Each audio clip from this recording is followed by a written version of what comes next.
What's up, heroes, and welcome to another video from Unleashed Heroes. Today we are doing a review for WandaVision. I have not watched this yet.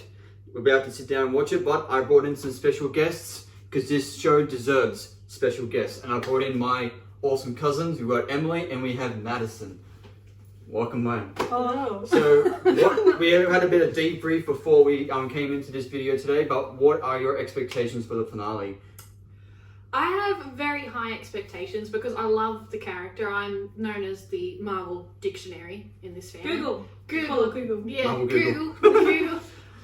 So I knew from like when they first introduced Scarlet Witch that she was going to be a pretty big deal. I wasn't sure if they were actually going to go as far as they have been because, you know, movies, TV shows, they tend to sort of shy away from those epically Omega level sort of powerful individuals. It's like Superman. Like they don't want Superman to be too powerful like he is in the comics because he's just unrelatable. Yeah.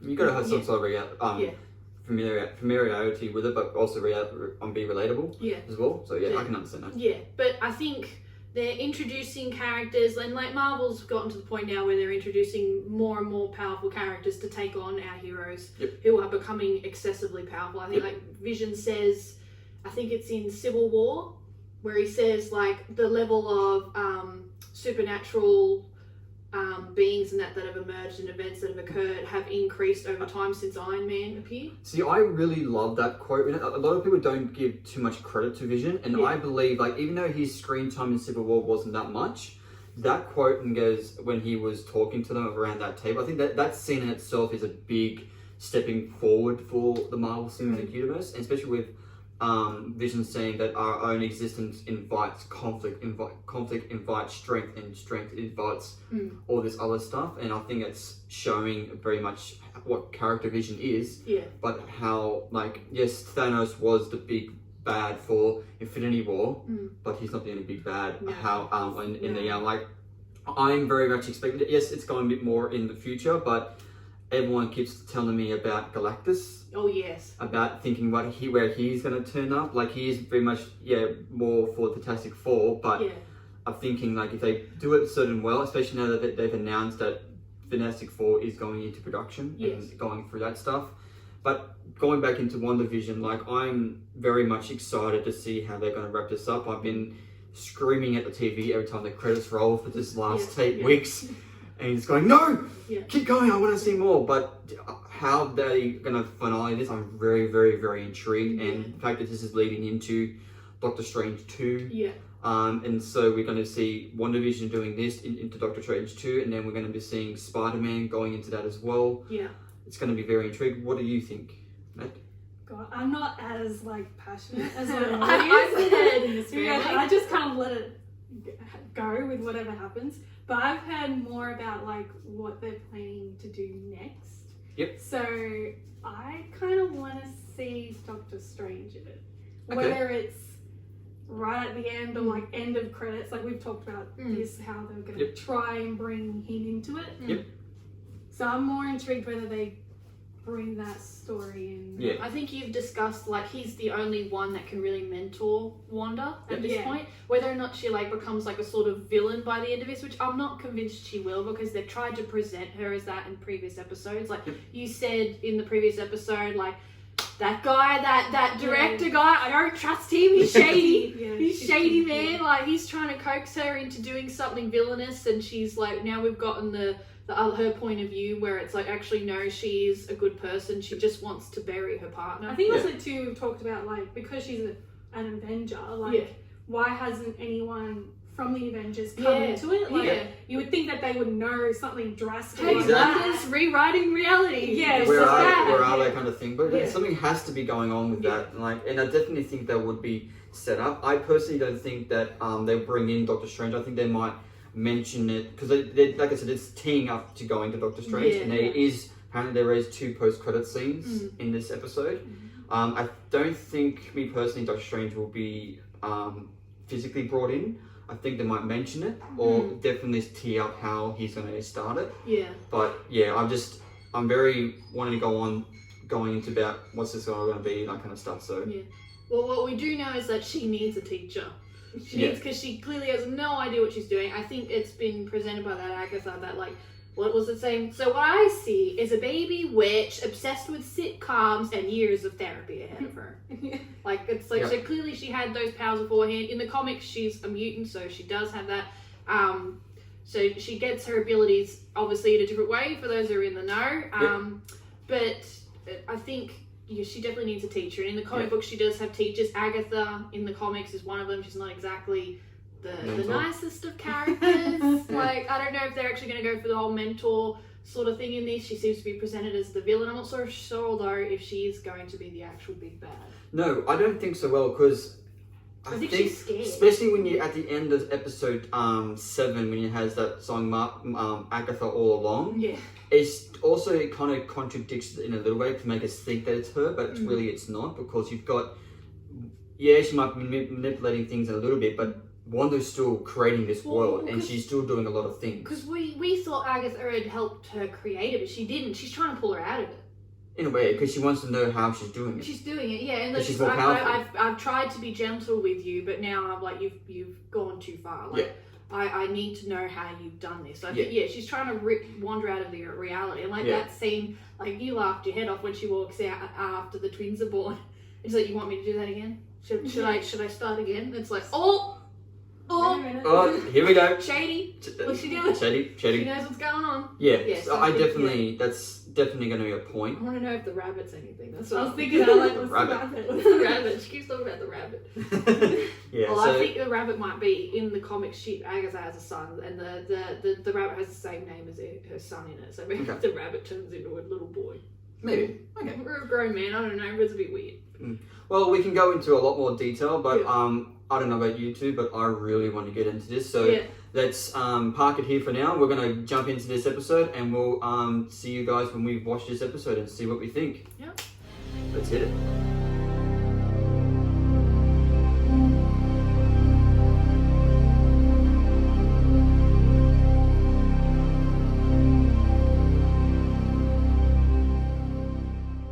Strange, but So we're back. So we're back. Welcome back. Now we've just finished watching the finale of WandaVision. In one word, could we describe it as epic? Epic. It was very good. Definitely Marvel crisis. You can see where the budget went. Yes. Holy very, very much That's so. where the budget went. That was. I don't know what. Like, I was expecting something, but I wasn't expecting that, and it was just it definitely delivered on certain things. And quite a thing is like even though it sets up Doctor Strange in a way, it doesn't at the same time kind of feel like where you don't really know where it's going to be going in Doctor Strange. Like at the last credit scene with WandaVision projecting herself, you can only see kind of where like she's reading the Darkhold, which is not always a good thing. So she's trying to understand herself too. Like she said, like she's made it clear she doesn't want to be this destroyer of worlds. Yeah. Like she doesn't want to be that in the comic books either. It tends to be more every time she does something dark, it's because something's been done to her. Yeah. Or she's experienced something traumatic and it just happens. She can't control herself. Yeah. It just sort of happens. Yeah. It's very much definitely based. See that, and they have jumped filled out some spot, like the fact that they didn't fill in the gaps for White Vision. Yeah. No. So he ran off after getting his memories back, so we don't know. Will turn up somewhere. Vision, so he's not. Paul Bettany is still going to be with us. Thank God. Good at that. The fact that we still heard the kids' voices when she was in that little sphere. Yeah. Because in the books, the kids are real. The kids, she manifests them once and then loses them, so they actually get kidnapped by another character. I can't remember what's his name. The devil basically takes the children because they're technically his kids.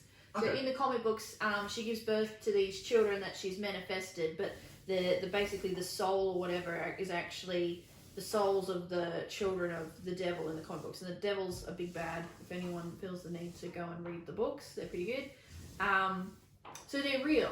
So they're not just a manifestation. They're real individuals that she's created, but they actually have a soul. Yep. So that's what she's hearing. That's why I thought when we were discussing it off camera, I wasn't convinced that the children would be permanently destroyed. I figured Vision would be, or her manifestation of him would be. Yeah. But as far as the kids were concerned, I'm like, they come back in the comic books and they join the Young Avengers because they grow up to be Wicked and Speed. So I was like, I don't know if they're actually going to do that or not. And then with that post-credit scene, it's like, okay, yes. Yeah. They're actually leading into that. She's there. You could even see the spells that she was casting while she's astro projecting, reading the book, and you can see all the spells, like real Doctor Strangey. So I think it'll lead into she either does something, or maybe Doctor Strange senses someone's messing with chaos magic. Yep. And he's like, oh damn, what's going on?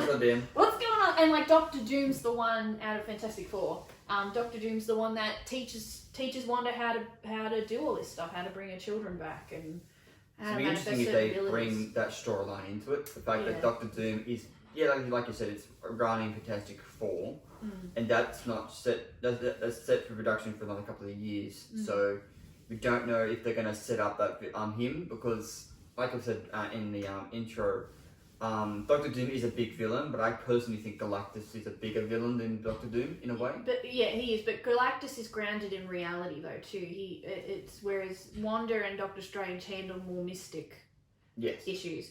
But like obviously mysticism and magic is like a part of the universe and the lore and the physics and stuff like that. Yeah. But he's a Galactus doesn't look like what he looks like in the Fantastic Four movie. Yeah, well, we don't really... He's not a big cloud. We do not disregard, even though I did enjoy the Fantastic Four films with Jessica Alba, they weren't... But it was it's such a grand character. That's the thing. It's I think they didn't have the guts to go big or go home. Whereas they're leading into that. Yeah, and I think that they're doing a very good job. And the fact that I find it interesting, the fact that this was slated to not be the first for the next phase.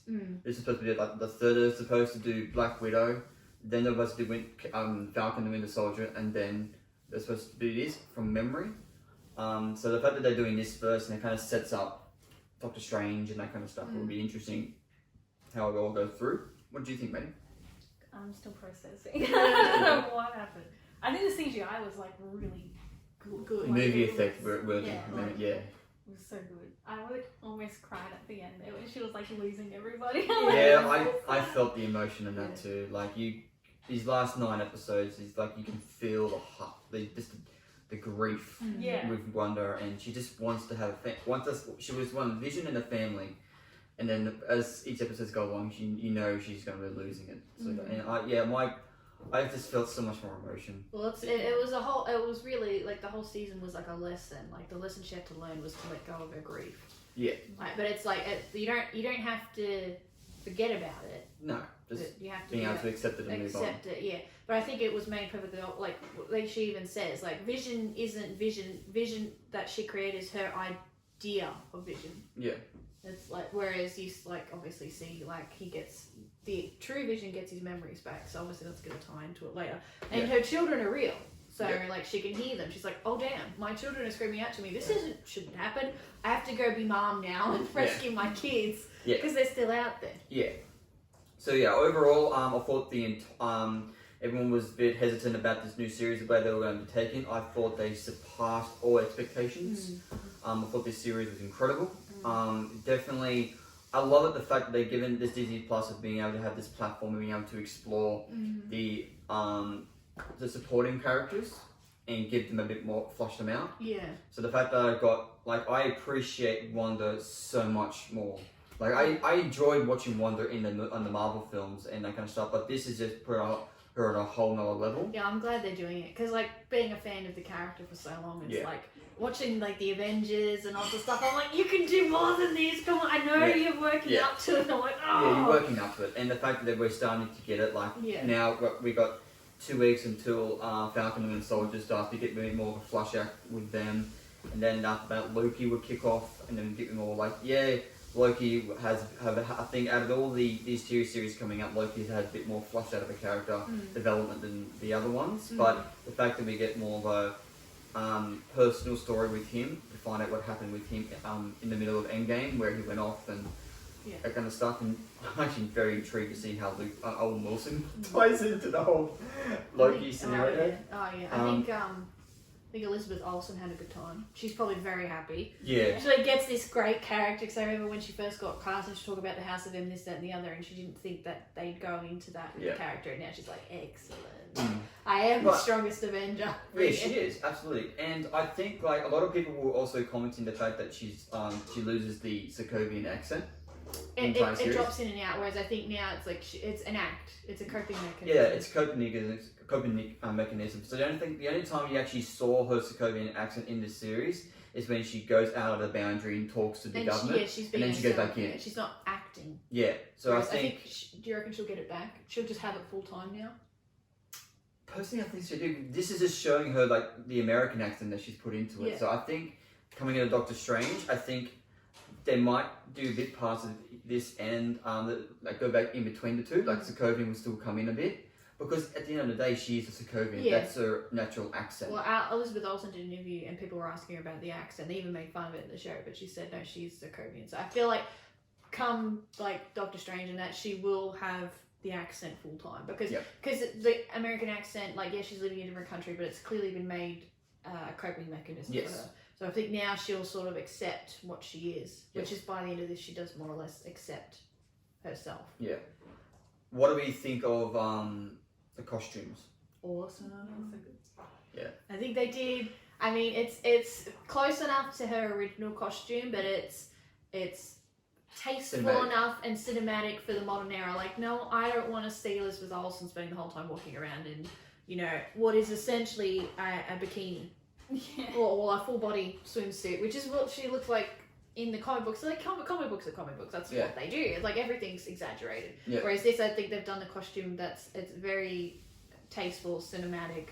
It makes it look very powerful. And yes, I think absolutely. It looks definitely brings in the idea of Scarlet Witch. Yes, like, definitely fits that persona. So I'm very, very intrigued. I think we get Spider-Man first. I think it's supposed to come out at the end of this year, and then that's supposed to lead straight into Doctor Strange, which is kind of being filmed at the moment in London. So I think Doctor Strange, the villain or maybe one of the villains, is going to be the devil, because he's the one that has the children. Yes. So she'll go looking for, and it may be that it ties into, she goes looking for them. She starts messing with Chaos a little bit more, and it triggers.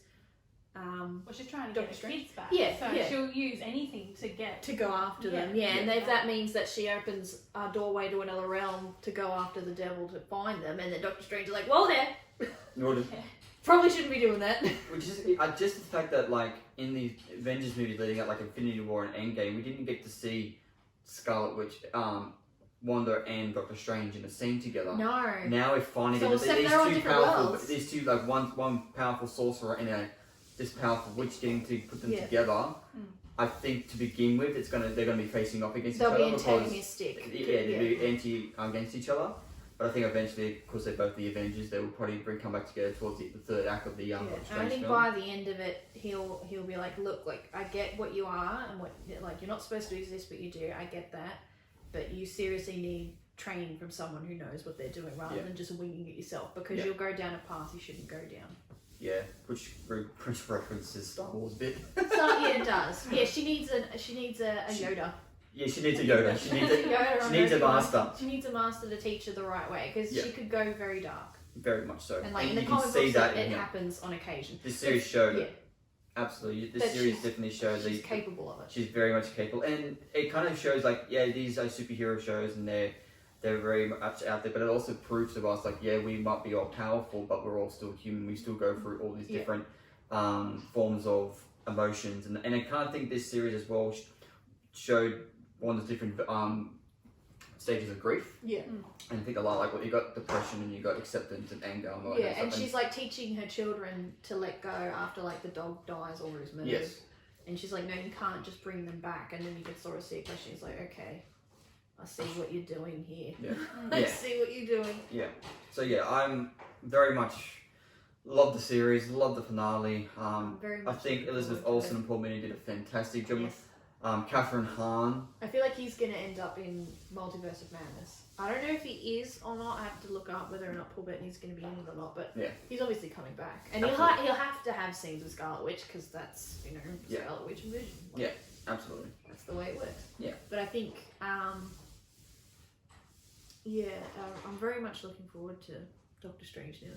Yeah, it kind of sets it up now, and I think once we finish coming out of watching Spider-Man, it's just going to have to get to a whole new level, especially if all the rumours around that film are going to be true or not, about bringing, like, I know Alfred Molina's already been brought back as Doc Ock. You got certain people coming back. You got Jamie Foxx coming back as Electro. Yeah. So with them bringing back those villains from Sony, you cannot bring back Andrew Garfield. Well, see, that'd be pretty cool. But see, it's to, like, in the books, like, Scarlet Witch goes head to head with Dark Phoenix when Jean Grey goes nuts, and she beats her. Because, like, the Dark Phoenix is obviously, her Phoenix powers comes from another being as well, but the Scarlet Witch is, like, the next level above that. So, and my thing excites me is that if they can do this with Scarlet Witch and pull it off and have it believable and people enjoy it by introducing villains that can challenge the character, they can do a better job with Dark Phoenix and Jean Grey. Like, I love the actresses that have played it previously. I think what's her name that played it last time? She's in Sophie Turner. Sophie Turner. I think she's cast very well for the character. I really like the actress. They just didn't give her enough. I think they were too afraid to do. It is a very dark story as well. Yeah, I know, and it takes a lot of talent to try and pull off a good script to bring that to the screen. But see, the script wasn't that good. Like, I didn't entirely enjoy the movie. I think if they could get the people who have done this show to, and really you got to work up to Dark Phoenix the same way they've worked up to Scarlet Witch. Like, if you give it time, the character and the actress, I think, can pull it off. It's just, you need a great writing team and a great director, and you've got to be willing to go that far. It just shows you that you got the different types of writers. You got the writers over at Fox, and you got the writers over at Marvel. Yeah. You just tell the different types of writing, and you can tell that these guys have mastered it. They've done this for the last 11 or so years. And they've had a long time to prep. A long time to think about how to do this. And it's not until Fox realised what Marvel was doing, they go, oh, we should jump on this bandwagon, and then they tried to do the same thing and it didn't work. No, it didn't. No. So the fact that now they're all coming together. I feel like they didn't, like, it's sort of speaking bad about the people at Fox, but I don't really think that what they did with Wolverine and other stuff in the original films was good, and it was fun, it was enjoyable, but it just doesn't work for these Omega level characters. No. And I don't think they understand them enough, and I didn't think they had the guts to push it as far as they are, whereas Marvel's like, screw it! We're going to do it. Let's go for it! I think the good thing about it too is that you can have it in episode form, so you get more in depth into the actual TV is the future. Where a movie, it's like, it's over within 2.5 hours. Like, so which is you good. can't really get it's like this one. Like which would I say, a lot of people saying that they didn't like the fact that we only get 6 episodes of Falcon and Winter Soldier, but each episode is an hour long, so you're getting 6 hours of those two characters. And it's a story that will be streamlined, cohesive. They won't be like putting in filler just to fill in the time, because they have like 12 episodes to fill. It's like, no, I'd rather a bigger budget, less episodes, and it makes sense, and they not waste time on fluff. Absolutely. Which is no point. Which is what, like, I love, like, people that I don't think that are real fans of comic books. They're fans of Marvel because they like the movies, and they watched the first 3 episodes of WandaVision and then tuned out. Like, this is stupid. What's the point of this? Like, I'm not watching this. It's crap. I was like, you don't know the character. No. You don't understand. You don't know the character. I do agree. But people just tuned out because I thought, oh, this is just the way it's going to be, and it's like, no. Well, the thing, I am, like you just said, I'm very much one of those people. I don't read the comic books. I'm a big fan of the films and now TV shows. And I got into it. The thing is, I was invested into these 2 characters since I've seen them in the movies. So I'm going, you know what? Marvel has not let me down. Yeah, they've had some movies that weren't fantastic, but I still enjoyed it. I haven't walked out of watching something from Marvel and not been entertained. And I had no doubt that this would do it, and they just surpassed it. And the fact that they were able to take the risk of, doing different genres inside the series in different time periods, commendment to them, and they did it really good. And the first 3 episodes, you're going, what the hell is going on? But see, I loved the first 3 episodes. Yeah, and then you get this episode 3, and then that's when you find out that things are starting. But there's references in every episode. Even in the first 2, people think, oh, why is this? But there'll be instances where they say things in, like, the ads that are in it, and you're like, So they are leading into something. Like people that are paying attention to go, oh, okay, yeah. Yeah. This is something more. And yes. you don't need, you don't need to be a real fan of the comics to actually get it. But it was more upsetting to me that people wouldn't give it the chance and just tuned out. Yeah. It's like, well, no, there's more to it than that. Yeah. And they're only 30, in the first few episodes are only like 25, 30 minutes long anyway. Yeah. So it's not like you're having to watch a whole hour long and still get bored. Mm. But but that's overall I give this I would rate this out of 10. I would give this a good 9. Like there are some points they always could improve. It takes a lot of things for me to rate some 10 out of 10. Yeah. But I'll give it a 9 or maybe a strong 8.5. In my own. What would you guys rate it? I'd probably give it a 9. Yeah. Yeah. Cool. So that's as much as I got for this video. Please subscribe.